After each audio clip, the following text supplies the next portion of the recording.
7 தமிழ், பொறுப்பும் பொது நலமும்.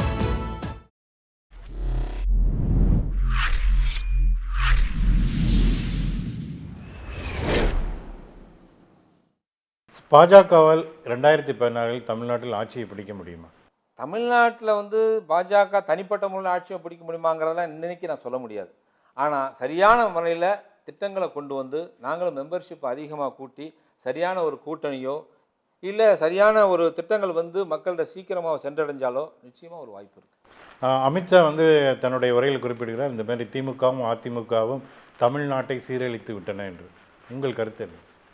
மக்கள் ஓட்டு போட்டு ஜெயிச்சுதுன்னு வச்சுங்களேன், அப்போ ஆதரவு இருக்குன்னு அர்த்தம். ஓட்டு போடாமல் தோத்துச்சுன்னா ஆதரவு இல்லைன்னு அர்த்தம். அப்போ என்ன அர்த்தம்? மக்கள் எதை வச்சு அவங்க புறக்கணிக்கிறாங்க? சரியாக ஆட்சி செய்யலை அப்படின்னு தானே புறக்கணிக்கிறாங்க.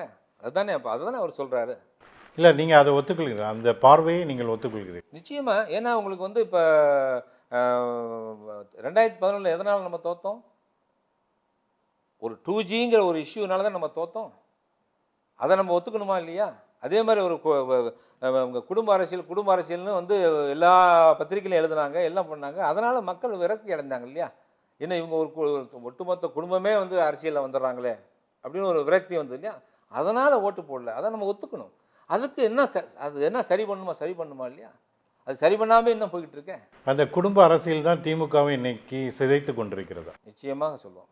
நான் மட்டும் சொல்ல, ஒட்டுமொத்த தமிழக மக்கள் சொல்கிறாங்க, நம்ம திமுகவிலேயே தொண்டர்கள் சொல்கிறாங்க, அதை கொஞ்சம் சரி பண்ணணும் தலைவர் சொல்கிறாங்க. கட்டாய மத மாற்றம் இப்பொழுது பல இடங்களில் நடந்து வருகிறது. தமிழ்நாட்டிலும் ஆல்மோஸ்ட் சில இடங்கள் நடப்பதாக தகவல் வருகின்றன.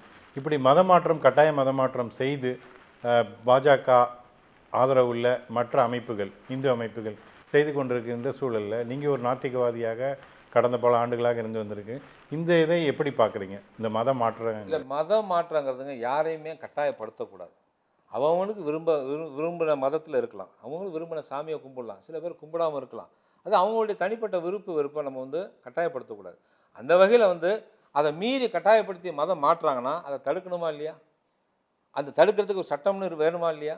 அதைத்தானே கொண்டு வராங்க. அதில் என்ன தவறு இருக்குது? அதை நீங்கள் வரவேற்கிறீங்க? அப்படி ஒரு கட்டாய மத மாற்றம் செய்யக்கூடாதுங்க. கட்டாயப்படுத்தி மத மாற்றம் செய்யக்கூடாது. நமக்கே தெரியாமல் எங்கேயோ ஒரு குக்கிராமத்தில் ஒரு 50 பேரை 100 பேரை கட்டாயப்படுத்தி மத மாற்றம் செஞ்சால் அதை எப்படி தடுப்பீங்க? ஒரு சட்டம் போட்டால் தானே தடுப்பீங்க. அந்த சட்டத்தை தானே கொண்டு வரணுங்கிறாங்க. ஏன் அதை வேணாங்கிறீங்க? பாஜக ஆட்சிக்கு வந்ததிலிருந்து இந்தியும் சமஸ்கிருதமும் திணிப்பதற்கு பல வழிகளில் அவர்கள் முயற்சி செய்கிறார்கள். நீங்கள் எப்படி பார்க்குறீங்க? என்னை பொறுத்த வரைக்கும் ஒரு தனிப்பட்ட நபராக நான் சொல்கிறேன், எதையுமே திணிக்கிறதுங்கிறது தவறு. விரும்பி நம்ம ஏற்றுக்கணும். அது நாங்கள் திமுகவில் இருந்தப்பையும் சரி, இந்தி எதிர்ப்பு போராட்டம்னு அந்த காலத்தில் நடந்தது. இந்தியை திணிக்கக்கூடாதுன்னு சொன்னோம். அதே மாதிரி தான் இப்போயுமே இந்திங்கிறத திணிக்கக்கூடாது, சமஸ்கிருதத்தை திணிக்கக்கூடாது, விரும்பி ஏற்றுக்கணும். ஜனங்க விரும்பி படித்தா படிச்சுட்டு போட்டோம். திமுகவில் ஓரங்கட்டப்பட்ட தலைவர்களை நீங்கள் இப்போ பாஜகவிற்கு அழைத்து வர வாய்ப்பு இருக்கிறதா? இல்லை அவர்களுடைய மனநிலை என்ன? அவங்க ஒவ்வொருத்தருடைய தனிப்பட்ட கருத்து அது. நான் வந்தாது தாராளமாக நீங்கள் பிஜேபியில் ஜாயின் பண்ணலாம் இன்றைக்கி. ஏன்னா நீங்கள் யோசிச்சு பாருங்கள், 35 வருஷமாக நான் இருந்தேன், நான் உழைச்ச கட்சி. நான் விட்டுட்டு வர்றேன்னா ஏதோ ஒரு ரீசன் இல்லாமல் நான் வரமாட்டேன். எவ்வளோ விஷயங்கள் இருக்கும், அவ்வளோ விஷயத்தையும் மீடியாக்களில் வெளியில் சொல்ல முடியாது. ஸோ அந்த மாதிரி ஒவ்வொருத்தருக்கும் ஒரு மனவேதனை இருக்கும். அதனால் என்னப்பா அது அரசியலே வேண்டான்னு ஒதுங்குற சூழ்நிலை இருக்கலாம். அவங்களாம் இதை தவிர வேறு தெரியாமல் அரசியல் தாங்க எனக்கு தெரியும், வேறு எதுவும் தெரியாதுங்கிறவங்களாம் நிறைய பேர் இருக்காங்க. அவங்களாம் வேறு அரசியல் பண்ணி ஆகணும். இல்லைன்னா அவங்களுக்கு உட்காந்தே இருந்தாங்கன்னு வச்சுங்க, ஆயுசே குறைஞ்சி போயிடும். அதனால் ஓடி ஆடி வேலை செய்கிறவங்களுக்கு திருப்பி அரசியலுக்கு வரணும் விரும்புகிறவங்களுக்கு இந்த இயக்கம் ஒரு நல்ல இயக்கமாக அமையும். நீங்கள் முன்னாடி குறிப்பிட்டீங்க, திமுகவில் உங்களுக்கு எந்த விதமான பதவியும் தரவில்லை, அரசியல் ரீதியாக தரவில்லைன்னு சொல்ல, நான் கேட்கவும் இல்லை, அவங்க கொடுக்கல. நான் இது வரைக்கும் ஆசைப்பட்டது இல்லை. அப்படிப்பட்ட இதில் கேட்டிருந்தா அவர்கள கொடுத்துருக்கலாம், நான் கேட்கவில்லை. இப்போ பாஜகவில் உங்களுக்கு எந்த மாதிரியான? இல்லை, அதே மாதிரி தான் திமுகவில் நான் எப்படி இருந்தனோ ஒரு அடிமட்ட தொண்டனாக தான் இருந்திருக்கேன். இது வரைக்கும் எந்த பொறுப்புலையும் இல்லை. அதே மாதிரி தான் இங்கேயும் இருக்குன்னு நான் ஆசைப்படுறேன். சார், 2011 தேர்தலாகட்டும், 2014 இப்போ நடந்த தேர்தலாகட்டும், ஸ்டாலின் அவர்கள் முன்னிலை எடுத்து பிரச்சாரம் செய்தார்.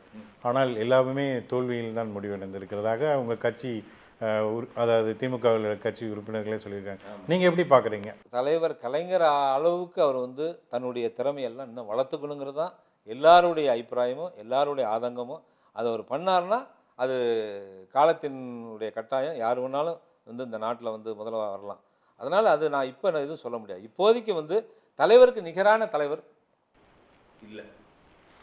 நாடாளுமன்ற தேர்தலில் வேட்பாளர்கள் பணம் கொடுத்து தான் வேட்பாளராக தேர்ந்தெடுக்கப்பட்டார்கள்னு ஏற்கனவே அழகிரி சொன்னார். திமுகவில் ஜனநாயகம் இல்லை, பணநாயகம் தான் விளையாடுகிறது. அதை நீங்கள் எப்படி பார்க்குறீங்க? அந்த அன்றைக்கு அவர் கூறிய அந்த கூற்றை நீங்கள் எப்படி பார்க்குறீங்க? அது அவர் சொல்லியிருக்கிறாரு. அது எந்த அளவுக்கு உண்மைங்கிறது எனக்கு தெரியாது. இந்த மாதிரி நடந்திருக்க வாய்ப்பு இருக்கலாம் அப்படிங்கிறத நம்ம சொல்கிறோம். அது வந்து முழுமையாக எனக்கு தெரியாது அதை பற்றி. ஏன்னா நான் வந்து இந்த தேர்தலே நான் இந்த பக்கமே வரலையே, வேண்டான்னு சொல்லி ஒதுங்கிட்டேன். அதனால் எனக்கு முழுமையாக என்ன நடந்ததுன்னு தெரியாது. 2016 திமுகவின் கதி என்ன? அது இப்போ எதுவுமே சொல்ல முடியாது. ஏன்னா கட்சியை பலப்படுத்தணும், அவங்க எல்லாரையும் அரவணைச்சு போகணும். தலைவர் மாதிரி எல்லாத்தையும் அரவணைச்சா தான் அந்த கட்சியை திருப்பி கொண்டு வந்து பெரிய லெவலில் வளர்க்க முடியும். அதுதான் என்னுடைய ஆதங்கம். அதை நிச்சயமாக அவங்க செய்யணும். நான் இப்போ வந்து மாற்றான் தோட்டத்து மல்லிகை ஆகிட்டேன். மாற்றான் தோட்டத்து மல்லிகையாக இருந்தாலும் இது நான் உழைத்த கட்சி, நான் அங்கேருந்து தான் உருவானேன். அதனால் அந்த ஆதங்கத்தில் சொல்கிறேன்.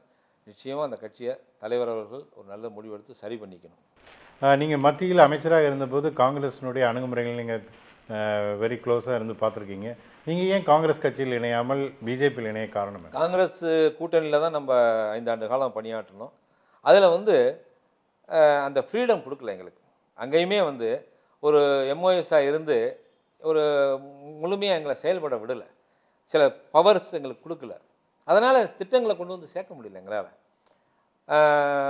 எல்லாமே அவங்க சுதந்திரமாக வந்து இயங்க விட்டுருந்தாங்கன்னா ஒரு நல்லா இருந்திருக்கும். அதனால் இன்றைக்கி வெற்றி வாய்ப்பை இழந்துட்டாங்க.